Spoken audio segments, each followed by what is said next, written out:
राम राम भैया। राम राम। मेरा ये क्वेश्चन है, आपने सत्संग में बताया था कि माँ बाप की कर्मों से लेन देन होती है, तो ये टेस्ट ट्यूब बेबी में लेन देन कैसे होती है, कैसे काम करती है, मुझे ये जानना था। देखो, टेस्ट ट्यूब बेबी क्या होता है, पेरेंट्स 3 होते हैं, राइट। यहाँ मेरे ख्याल से डॉक्टर से उनको काफी पता होगा, सरोगेट मदर बोलते हैं। तो जैसे माँ बाप से पिछले जन्मों की लेन देन होती है, इसी जन्म में तभी हमारे माँ बाप बनते हैं, हम बच्चे बनते हैं, ठीक है, क्योंकि लेन देन होता है। वैसे ही जब 3 लोगों की लेन देन होती है तो उस केस में सरोगेट मदर का रोल आता है। मतलब मदर फादर अलग होंगे और जो वूम होता है वो दूसरी मदर का होगा। तो वो तो साइंटिफिकली हम ऐसे यूज करते हैं कि मदर हेल्दी नहीं है इसलिए दूसरी मदर का वूम यूज करते हैं, क्योंकि वो हेल्दी है तो बच्चा भी हेल्दी होगा। लेकिन इसके पीछे लॉ ऑफ कर्मा, इसके पीछे भी लॉ ऑफ कर्मा काम करता है। वो जो सरोगेट जो मदर है जिसका वूम यूज करते हैं, उसकी भी उस बच्चे के साथ लेन देन वैसी होती है कि वो बच्चा जो है 9 महीने दूसरी तीसरी मदर के अंदर होगा, और जब ग्रो हो जाएगा तो फिर माँ बाप के पास चला जाएगा। तो वो जो 9 महीने की जो ना, वो 9 महीने की भी लेन देन होती है। अब इंडिया में तो अभी नहीं है, लेकिन अगर यूरोप में देखोगे या यूएसए में, वहाँ पे रेंट में मिलते हैं वूम। मतलब मदर को, जो हेल्दी लड़कियां होती है ना, उनका वूम यूज करते हैं पैसा देके। तो वो उनके हिसाब से तो वो, चलो साइंस, अभी साइंस ने तरक्की कर ली तो हेल्दी बच्चा चाहिए तो उसके लिए हेल्दी मदर का वूम यूज करते हैं। उनका नॉलेज उतने तक ही है। लेकिन साइंस ये है कि वो बच्चे की लेन देन भी उस मदर से होती है, तभी उस मदर का वूम यूज किया जाता है। मतलब 3 लोगों की वहां पे लेन देन आ जाती है, माँ बाप की और वो तीसरी मदर की। मतलब टोटल 4 लोगों की, बच्चे की और 3 माँ बाप पेरेंट्स की। ठीक है।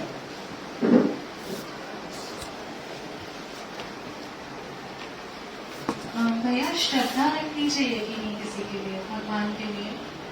देखो, श्रद्धा ये बहुत इम्पोर्टेंट टॉपिक है, क्योंकि बहुत सारे लोग कहते हैं कि हमको हमारे इस मंदिर में इस बाबा पे श्रद्धा है, इस गुरु पे श्रद्धा है, तो रखनी चाहिए कि नहीं रखनी चाहिए। देखो, अब इस लेवल पे ना हमारी बुद्धि बहुत छोटी है, हम बहुत छोटे हैं। हमको आगे बढ़ाने के लिए किसी न किसी का सहारा तो चाहिए होता है, ठीक है। लेकिन वो गलत हाथों में भी हो सकता है। जैसे बहुत सारे गुरु होते हैं, वो अगर हमने श्रद्धा रखी तो वो जहां तक है हमको वहां तक ले जा सकते हैं। और राइट ट्रैक भी होते हैं, रॉन्ग ट्रैक भी। रॉन्ग ट्रैक का मतलब दूसरी मान्यता, जो सांसारिक मान्यता होती है। बहुत सारे गुरु होते हैं जो सांसारिक मंत्र देते हैं कि भाई आप ये मंत्र पढ़ो तो आपका बिजनेस अच्छा हो जाएगा, ये हो जाएगा, ठीक है। तो श्रद्धा जो है ना, ऐसा तो कोई मेजरमेंट नहीं है मापने का, लेकिन एक जो बॉटम लाइन कही जाएगी सबसे, जो मैं हर बार कहता हूं, कि अगर आपकी श्रद्धा है किसी के ऊपर और वो फॉलो करने से आपके भ्रम कम हो रहे हैं, आपका आंतरिक जीवन सरल हो रहा है, आप मुक्त हो रहे हो, आपको लॉजिकली और साइंटिफिकली सही लग रहा है, तो वहां श्रद्धा रखनी चाहिए। और जहां हमने ऐसी जगह श्रद्धा रख ली जहां पे हमारे भ्रम बढ़ रहे हैं और हमारे अंदर डर पैदा हो रहा है, तो वो ज्ञान और अज्ञान में क्या फर्क होता है। अगर हम ज्ञान के ट्रैक पे होते हैं ना, सही ज्ञान के, राइट ज्ञान के ट्रैक पे, तो हमारा आंतरिक डर निकल जाता है। क्योंकि डरने की तो जरूरत है ही नहीं किसी चीज से, क्योंकि जो लिखा है वही होता है। ये एक बार हमारे माइंड में बात फिट हो गई तो डर निकल जाएगा। तो अगर हम राइट ट्रैक पे हैं और ये हम हमारे अंदर ये सिद्धांत अप्लाई करते हैं, तो सबसे पहले 2 चीजें होंगी। आपका अंदर से डर निकल जाएगा किसी भी चीज के प्रति, इवन मौत से भी डर निकल जाएगा, क्योंकि श्वासें फिक्स है। तो मौत जब होनी है तब होनी है, और अगर नहीं होनी है तो नहीं होनी है, ठीक है। तो डर निकल जाता है, लोगों से डर निकल जाता है, किसी का बिजनेस स्लो हो जाता है तो अंदर डर लगने जाता है कि भाई पैसा कम होगा तो हमारा दुनिया की गाड़ी कैसे चलेगी, हमारा घर कैसे चलेगा। लेकिन जब ज्ञान उनको समझ में आता है तो ये डर हमारा खत्म हो जाता है। ऐसी भूख, मतलब लालच, किसी चीज की लालच होती है ना कि भाई पैसा बढ़ जाए या हमारे बच्चे दूसरे बच्चों से अच्छे हो जाए, तो वो भी अज्ञान है। क्योंकि जो लिखा है वो ही होने वाला है। हमारे बच्चे अगर अच्छे होने हैं तो होंगे ही, हम चाहे केयर करें चाहे ना करें, और नहीं होने तो नहीं होंगे, हम कितनी भी केयर करें। तो भूख और भय, ये 2 चीज सबसे पहले मिटती है राइट ज्ञान आने से। तो हमको अंदर में ये अनुभव होता है, अगर हमारी श्रद्धा ऐसी जगह पर है जहाँ हमारा डर भी कम हो रहा है और हमारी लालच भी कम हो रही है, और राग द्वेष जलन ये सब चीजें जो है ना, ये सब चीजें हमारी कम हो रही है अंदर से, हम सरल होते जा रहे हैं, इजी होते जा रहे हैं, हमारी लाइफ इजी होती जा रही है, तो वहां श्रद्धा करनी चाहिए। और हमारे अंदर डर बढ़ रहा है और कोई इनको डरा रहा है कि भाई ये पूजा करनी पड़ेगी और तुम्हारा तो एक्सीडेंट लिखा है, अगर ये नहीं किया तो एक्सीडेंट हो जाएगा, जैसे अगर किसी की कुंडली में 6वें घर में अगर शनि है, लगन में मंगल है, तो देख के डरा देते पंडित कि भाई तेरा तो एक्सीडेंट होने वाला है बहुत भयंकर। तो वो डर लगने लगता है। फिर वो अगर उसको श्रद्धा नहीं भी है तो भी अंदर में डर बैठ जाता है। फिर वो सबकॉन्शियस माइंड में हमारा थॉट चलता रहता है। फिर जब नेक्स्ट टाइम गाड़ी चलाते ना तो हमको डर लगता है भाई एक्सीडेंट नहीं हो जाए।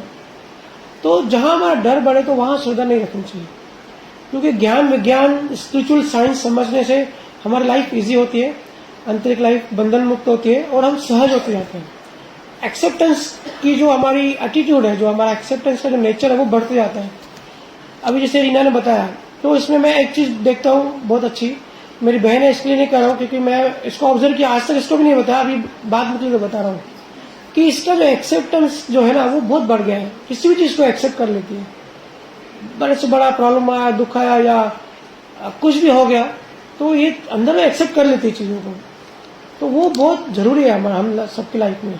इसको एक ग्रोथ कहते हैं, इसको एक समझ विकसित करना कहते हैं कि बाहर से भले कैसा भी हो, बाहर से तो हम किसी को जज नहीं कर सकते देख के, तो अंदर से, क्योंकि अंदर हमको दिखाई नहीं देता अंदर किसके मन में क्या चल रहा है। तो जो इंसान होता है ना उसको खुद को ही पता होता है कि भाई क्या चल रहा है मेरे अंदर में, क्योंकि अंदर की लाइफ अलग है, बाहर की लाइफ अलग है।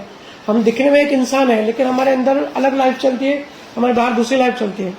होता है ना बहुत बार, आप लेडीज को पता होगा, कोई अचानक मेहमान घर पे आ जाते हैं 2-3 लोग, तो हमारा चेहरा ऐसे हो जाता है, अरे ये कहाँ टपक पड़ा।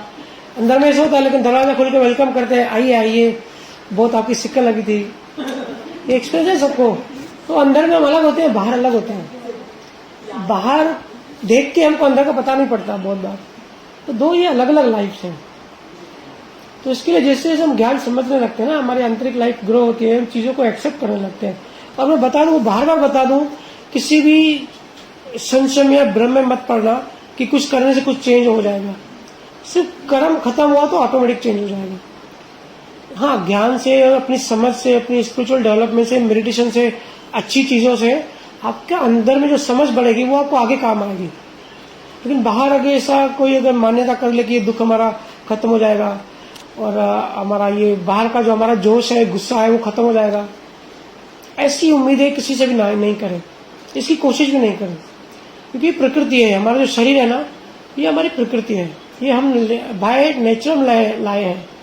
किसी की जब डेथ होती है ना, वो जब नेक्स्ट जन्म जाता है तो कर्मों के हिसाब से उसकी ब्लूप्रिंट बनता है, उसके बीज के हिसाब से, कॉजेस के हिसाब से इफेक्ट बनता है, उसका दूसरे शरीर का ब्लूप्रिंट बनता है, किसका शरीर कैसे होगा, माँ बाप कौन होंगे, इसके बाल कैसे होंगे, इसकी आंखें कैसी होंगी, ये सब पहले डिजाइन हो जाता है। ये कितने साल जिएगा, इसकी कौन से साल में कौन सी बीमारी होगी, इसका बच्चा कैसे होगा, और ये कितने साल गरीब रहेगा, कितने साल अमीर रहेगा, ये सब पहले से लिखा हुआ रहता है।